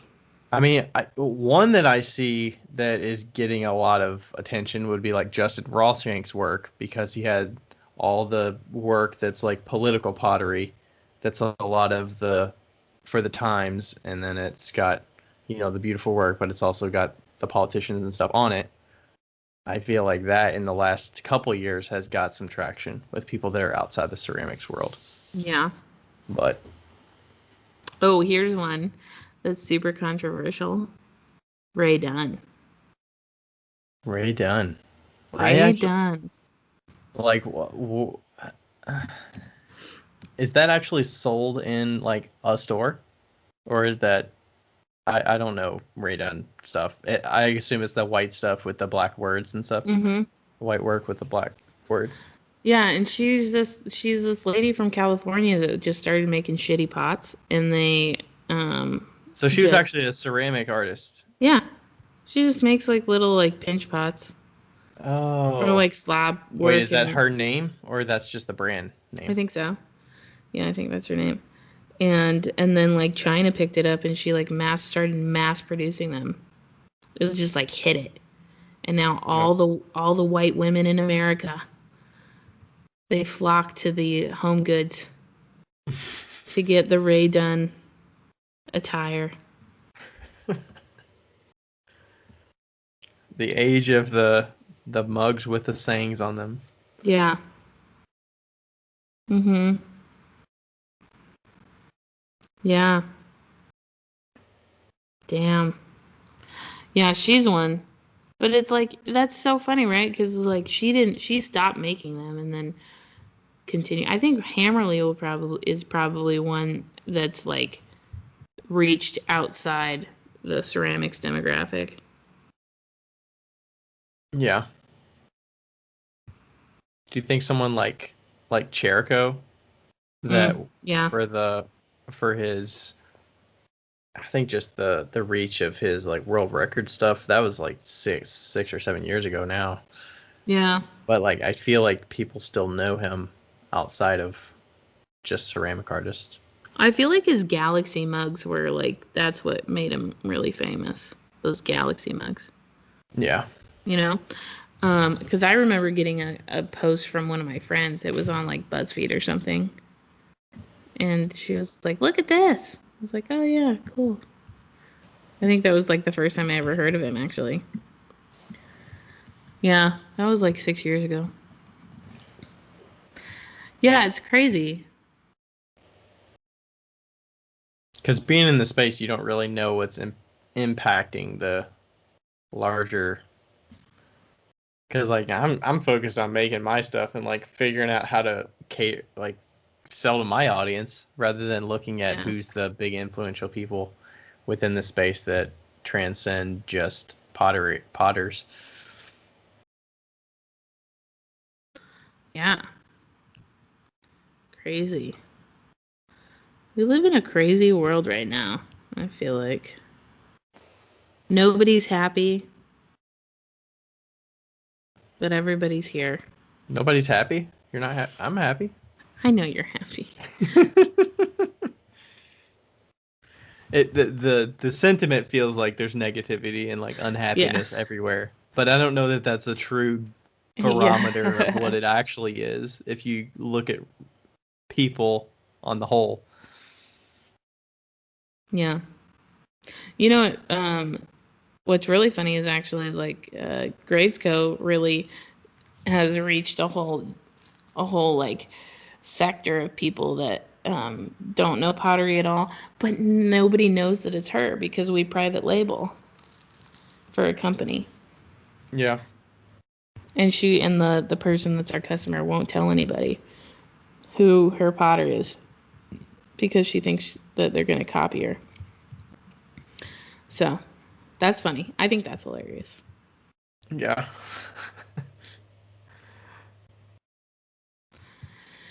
Yeah.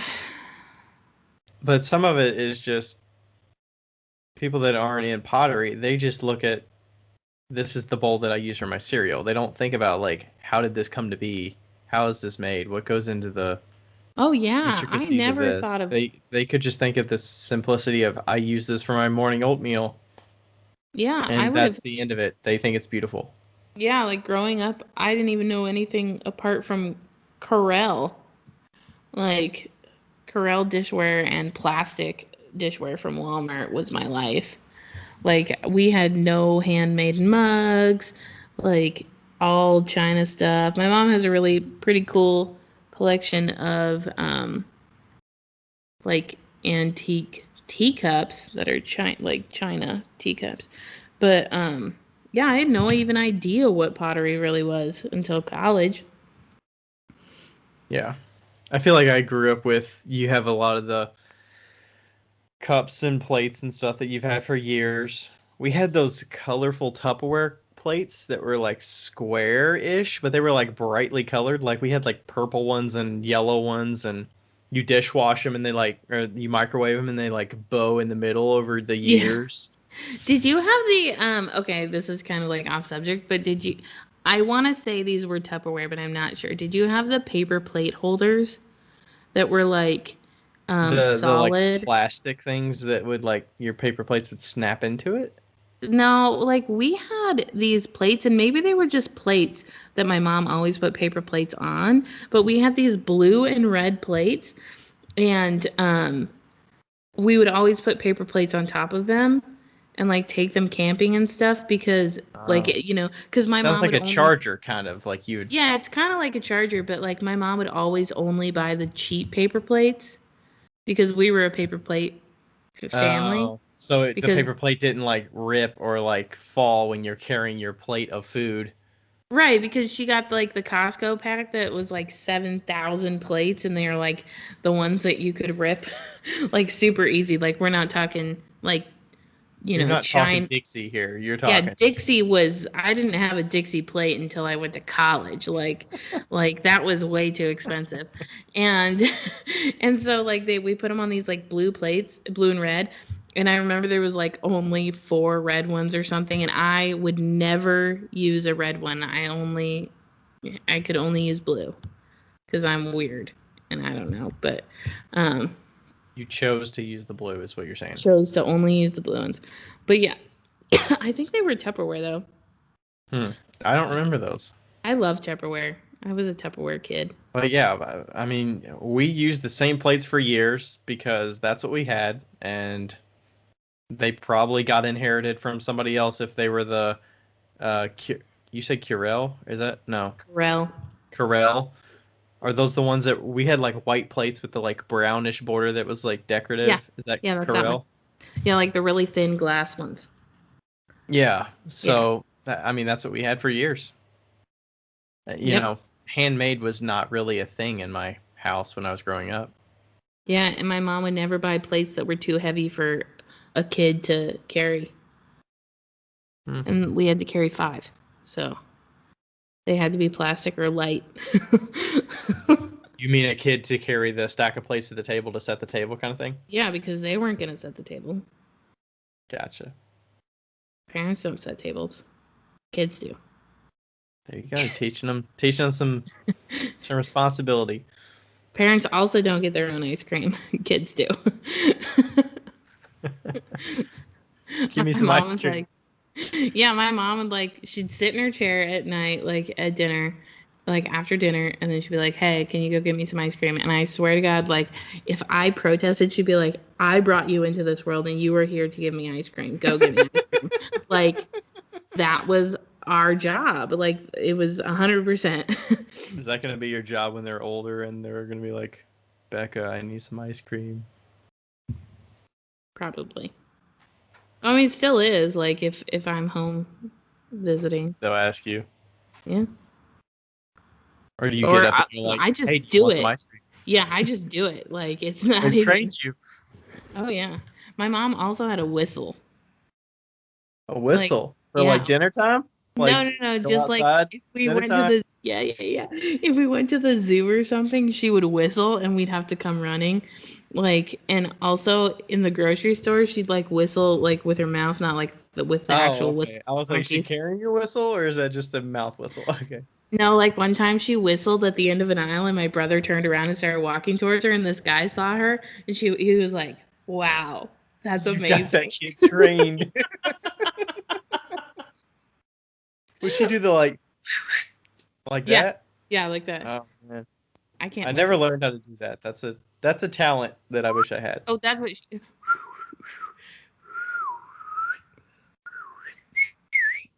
Yeah, like that. It was so funny. We were trained like little soldiers. Yep. Wow. Anyway, we've gotten very far away from ceramics.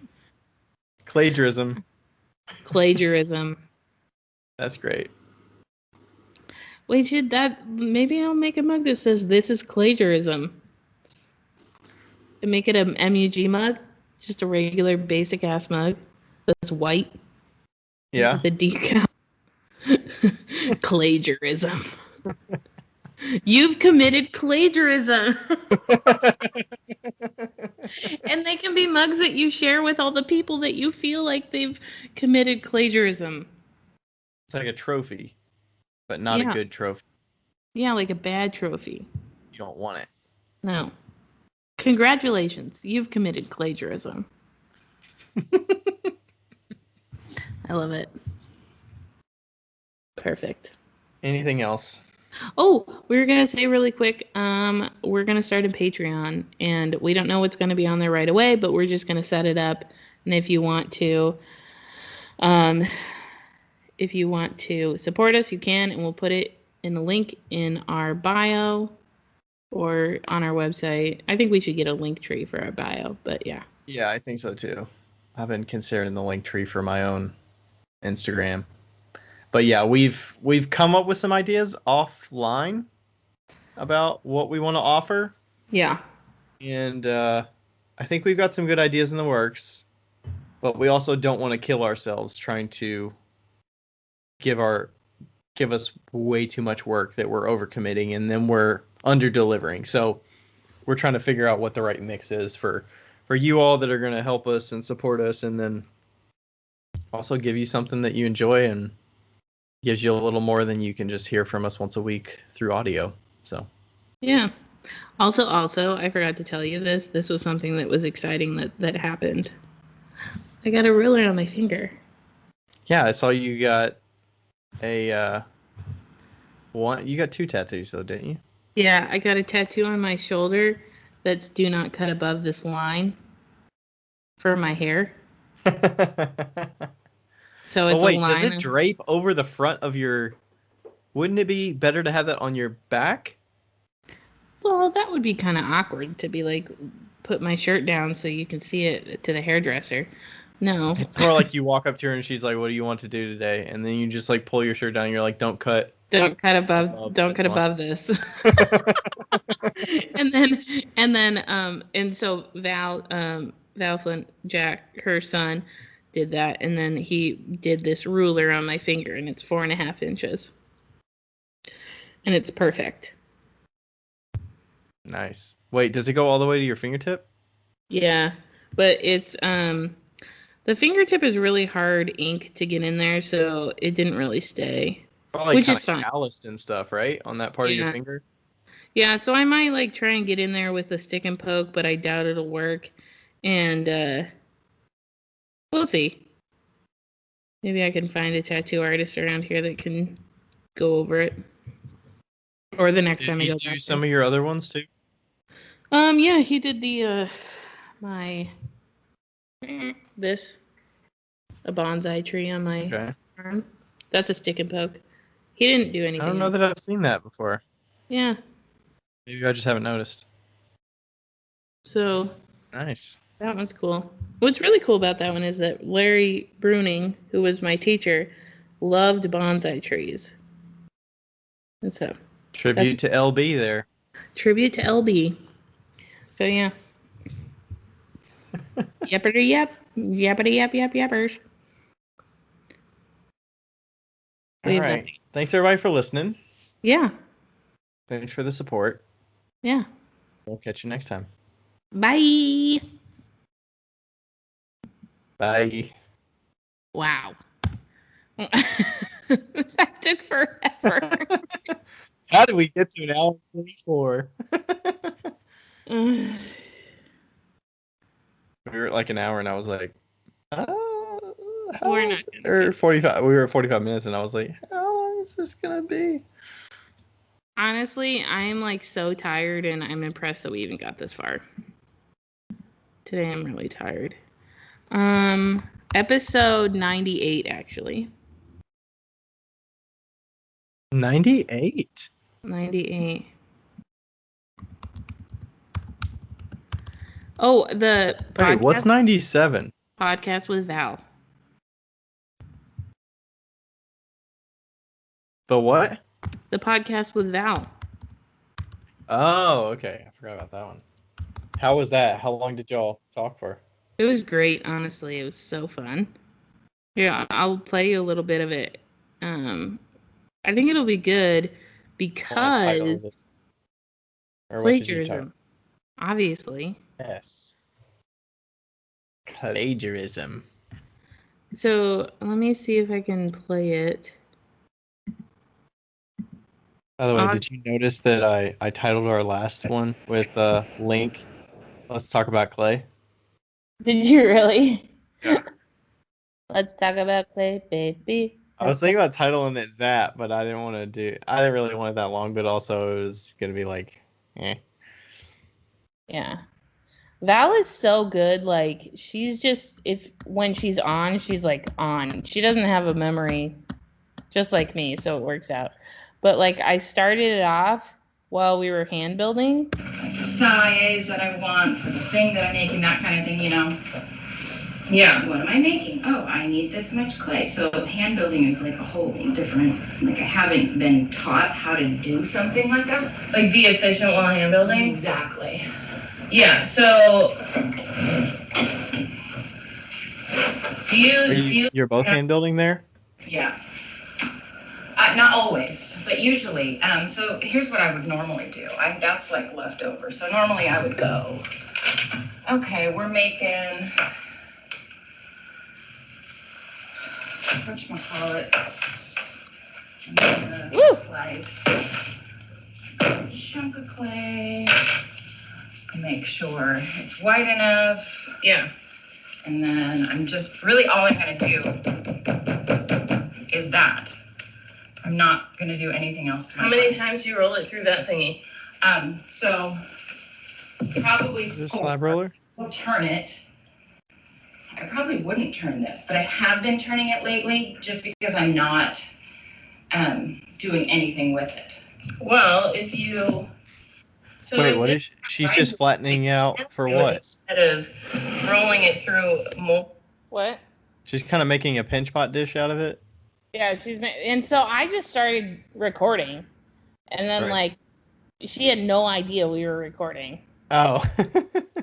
and then like I go into start like explaining it. That clay just came out, so it's pretty wet. This to work with. Yeah, and then if you work with it before I put it through the roller. Yeah, that's gonna be shape that I want. Yeah, that's gonna be a million times faster than just going back and forth. At least you can cut down. But it actually sounded kind of cool because I started going over like, hey, you know, if you did this instead of this, this would help. And so, but then towards the end, let's see. Out? Okay, because it's drier. I'll let this dry out a little.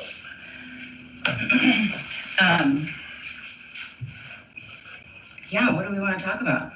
Well, I kind of want to know about, because everybody always asks, like, how you build a studio. You get an inheritance from your aunt that you didn't have any relationship with your entire life. And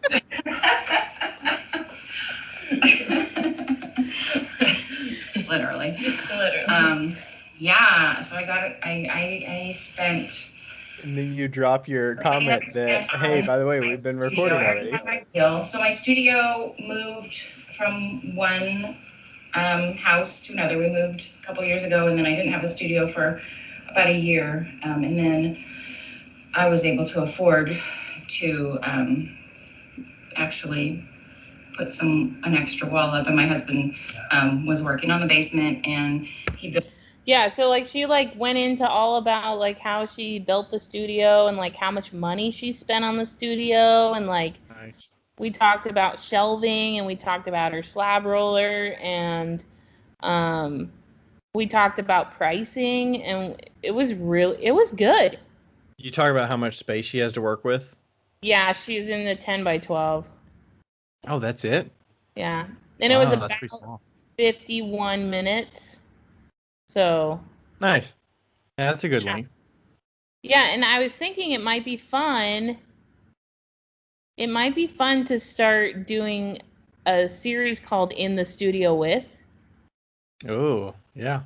And like I feel like you could do that with people you work with if you wanted to, or like, are you saying like I could do it, or we could do it with somebody that's local, or I could do it with somebody that's local, or yeah, like you could go to like, who is it? Is it Paul Muth that you know? Dennis Allen. Dennis Allen. A number of times. What?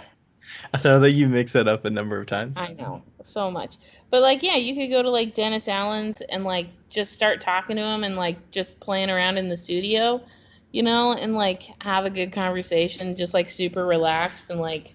Yeah. I think that would be awesome. I think that would be a like chill. Like, hey, we're just gonna talk about. Like, I had some ideas that I wanted to chat with you about. Yeah. Like, hey, we're just basically like real time wheel talk. Studio. Where you're just sitting there. Yeah. I think that would be a lot of fun.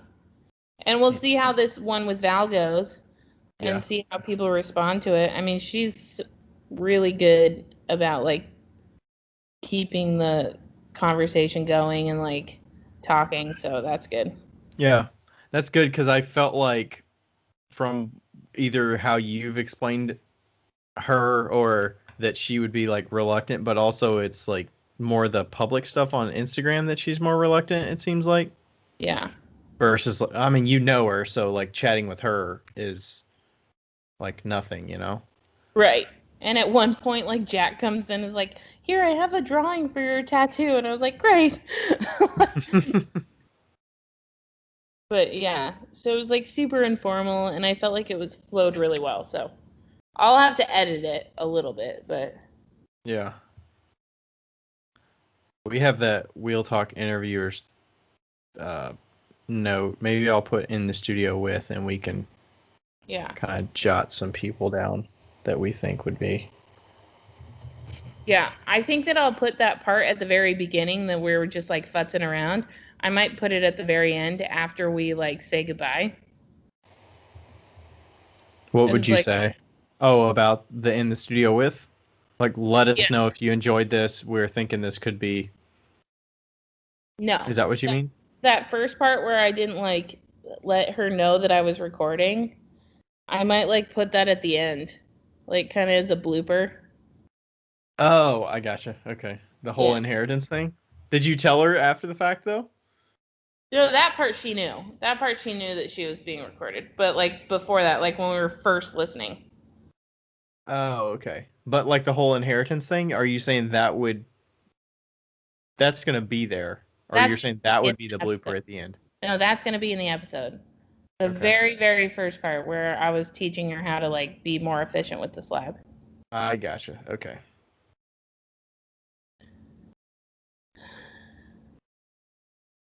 And so is her last name Flynn, or is it something else? Is that just her studio name?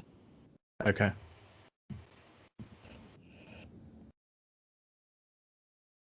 I have to tell you, okay, I'm like sitting over here and I look over there and I'm like, oh my God, there's a blanket over there that's rainbow and it's so beautiful. And I texted Rebecca and I was like, did you buy a blanket that's rainbow? Where did you get it? It's amazing. And she goes, oh, no. That's a rug. I bought it for you. It's a rug. Nice. She knew you'd love it. It's your welcome home present. She said it's my new thing. Yay for a new apartment present. Oh, there you go. A new apartment warming present. Sweet. I'm going to go get it. I'll show it to you. Yeah, I want to see this. I don't know how big it is. It looks really cool, though. Oh, it's so cool. She said she found it at Aldi. I didn't even know Aldi had rugs. I didn't even know Aldi had rugs and stuff. I didn't either. That looks just like the one that's on our front porch, but ours is probably way smaller than that. I need to go get another one of these. Yeah. Is it folded? What's the end of it look like on the opposite side of you? Okay, so it's folded. Yeah, so it's probably a big rug. 48 by 66. What's that, like 5 by 8?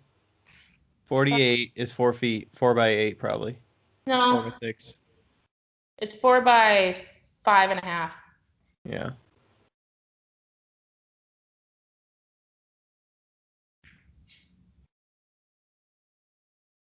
I just think it's funny that she knows me so well.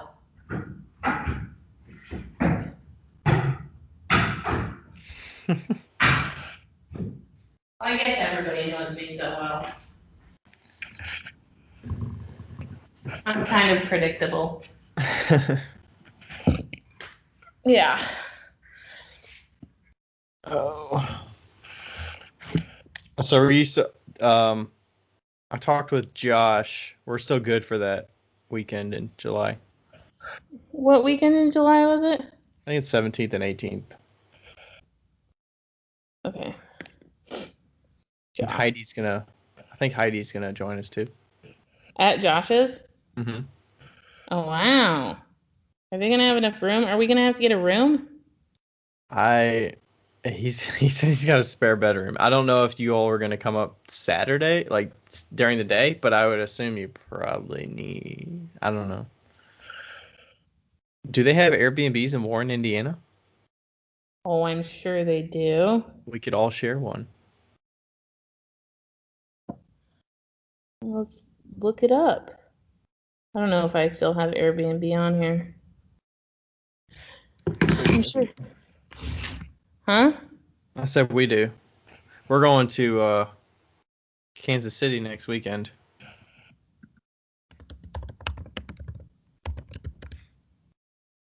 Should we keep recording or not? I'm gonna stop recording because it always skips. It always